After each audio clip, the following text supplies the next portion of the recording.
Hi friends. நான் உங்கள் அன்பு தோழி. எல்லா பொண்ணுங்களுக்கும் அவங்களோட கரியர்லலாம் கன்ஃப்யூஷன்ஸ் வருதோ இல்லையோ, அம்மம்மா காலையில எப்படி என்னடா அது என்ன சமைக்கிறது? அத எப்படி சமைக்கிறது? இதுல வர்ற பெரிய கன்ஃப்யூஷன்ஸ் இருக்கே, அத சமாளிக்கிறது தான் எப்படின்னே தெரியலப்பா. எதையோ ஒரு வெஜிடபிள் இருக்கா, அத எதையாவது ஒண்ணு செய்யலாம் அப்படின்லாம் இப்ப வந்து பண்ண முடியறதில்ல. ஏன்னா அது வந்து வீட்ல உள்ள பிள்ளைங்களுக்கு கண்டிப்பா புடிக்கணுமே. அது ஒரு பெரிய பிரச்சனையா இருக்கு. ஆனா உருளைக்கிழங்கு இருந்தா போதும் என் பிள்ளைக்கெல்லாம் அந்த மாதிரி இருக்கு. ஆனா உங்க வீட்லலாம் எப்படின்னு தெரியல. ஏன்னா உருளைக்கிழங்கு மட்டும் இருந்தா போதும்னா வந்துட்டு அதுவே மட்டும் எனக்கு பத்தாதுல்ல எனர்ஜிக்கு. ஸோ அத நம்ம உட்காந்து முன்னாடியெல்லாம் நம்மளுக்கு நம்ம வந்து சின்ன பிள்ளையா இருக்கும் போதெல்லாம் வந்து உட்காந்து நம்மளுக்கு வந்து எந்த அம்மாவோ அப்பாவோ உட்காந்து எக்ஸ்பிளைன் பண்ணுனது இல்ல.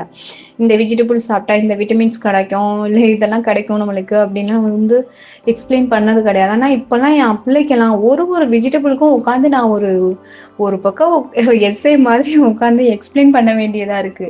இதெல்லாம் வந்து சாப்பிடணுமா? இதுல இதெல்லாம் இருக்குமா? அப்படின்னு சொல்லிட்டு. உங்க வீட்லலாம் இந்த மாதிரியான ஒரு கூத்தெல்லாம் நடக்குதான்னு தெரியல.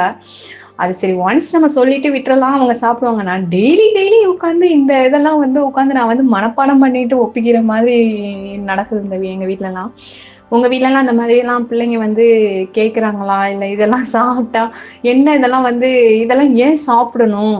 நம்மளுக்கு என்ன இதனால யூஸ்ன்னுலாம் கேட்கறாங்களான்னு தெரியல. ஆனா எங்க வீட்லலாம் கேட்கறாங்க. இந்த மாதிரியான கூத்தெல்லாம் நடக்குதுதான் எங்க வீட்ல.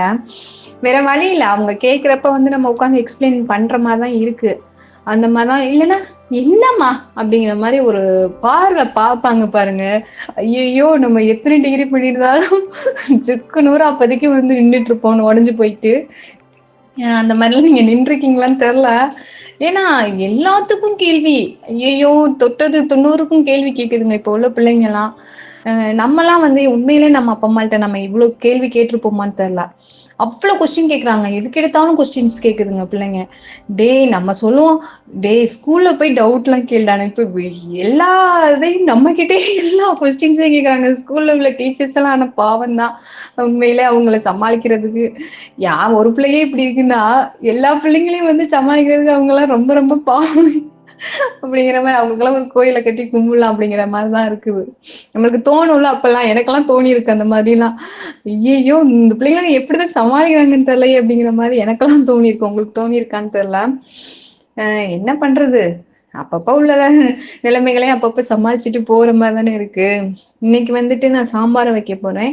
உருளைக்கிழங்கு மசியல் தான் பண்ணலான்னு இருக்கேன். இந்த சாம்பார் வந்து எங்க அத்தைகிட்டேருந்து தான் கத்துக்கிட்டேன். ஏன்னா, அவங்க எங்க அத்தை வந்து ஸ்கூல்ல சமைக்கிறப்ப அத பார்த்து தான் நான் கத்துக்கிட்டேன். ஏன்னா, மோஸ்ட்லி எனக்கு அந்த டைமிங்லலாம் வந்து நம்மளுக்கு அந்த மேரேஜ் ஆன டைமிங்ல லலாம் வந்துட்டு அந்த அளவுக்குலாம் சமைக்க தெரியாம தானே என்டர் ஆயிருப்போம் மேரேஜ் லைஃப்குள்ள. ஸோ அப்பலாம் வந்து எங்க அத்தைட்ட கொஞ்சம் கொஞ்சம் கேட்கறது, அவங்க அவங்க எப்படி சமைக்கிறாங்கங்கிறத பார்க்கறது, அந்த மாதிரிலாம் வந்து இது வந்து ஸ்கூல்ல வச்ச சாம்பார். அந்த மாரி தான் ஸ்கூல்ல இந்த மாரி தான் வச்சிருப்பாங்க. இந்த மெத்தட்ல வச்சிருக்காங்க. அந்த மெத்தட் பார்த்து தான் நான் சமைக்க கத்துக்கிட்டேன் இந்த மாதிரி.